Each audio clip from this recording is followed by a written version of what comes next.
Magandang hapon mga paps. Nandito ako sa Mangaldan, Pangasinan. Ito yung tinatawag na cross intersection. Cross intersection yan.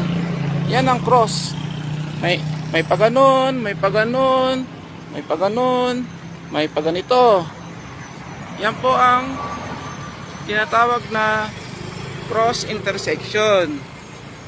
Dito po sa cross intersection, kung malapit ka na sa cross intersection, magmi-minor ka na po, magdaan-dahan. Para yung mga mabilis na sasakyan sa kabila, hindi ka mabangga. Yan guys. Ito ang tinatawag na cross intersection. Yan. Cross intersection, papuntang Dagupan, Sampabian. Itong kalsadang ito, papuntang Manawag, papuntang San Jacinto. Yan. Yang kalsada na yan, pwede rin papuntang Sampabian. Tapos itong kalsada na ito, papuntang San Jose. Yan. Itong kalsada na ito papuntang Dagupan din, pwede rin. Yan ang tinatawag na cross intersection. Cross. Yan guys. Init, sobrang init guys. Yan ang tinatawag na cross intersection. Pag malapit ka sa cross intersection, magdahan-dahan ka. Yan.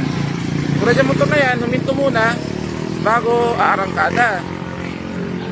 Para safe.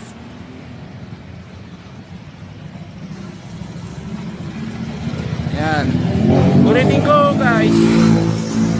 Ito ang tinatawag na cross intersection. Yang daan na yan papuntang Dagupan. Yan, papuntang Sampabian. Yang daan na yan pwede rin papuntang Sampabian. Ito naman, itong daan na ito, yung paganon, pwedeng papuntang Gigisangan, Mangaldan. Yan. Ito ang cross intersection. Pagdating sa cross intersection, magdahan-dahan ka, magmi-minor ka, wag basta-basta na arangkada. Para yung mga mabilis na sasakyan na paparating sa kabilang kalsada, hindi ka mabangga. Yan. Sana nakatulong tong sinasabi ko. Have a nice day. Thank you for watching. Ingat.